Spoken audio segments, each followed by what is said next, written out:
Now, earlier you talked about the whole purpose of questioning in the committees is about transparency, trying to really find out what were the thinking process, decision-making process, how it leads to why they have done the way they did. And you mentioned that there are public sitting in the public gallery watching it, but they're not allowed to ask any questions. Do you see there will be a stage in the future where select committees will evolve to the point where they might allow the public to ask some questions, getting involved in the scrutiny? I think it's unlikely in the foreseeable future. I don't think you could rule it out for all time. We've seen an interesting development in the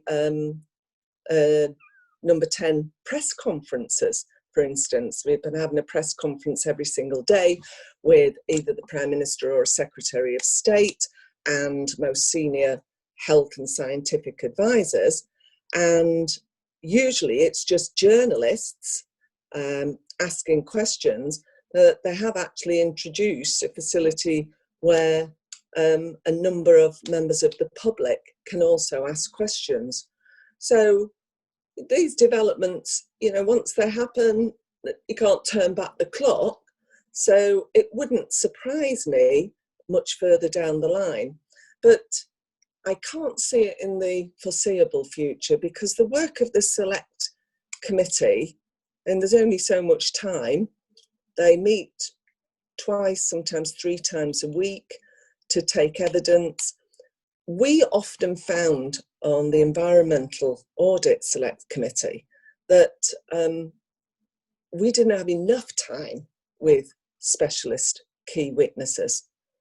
So to open that up to the public as well, I think the pressure will be on time. Mm-hmm. And also, I think for the witnesses, many of them are private organisations. They are accountable to Parliament, but whether they'd think that it was appropriate for them to answer questions from the public would be another matter entirely.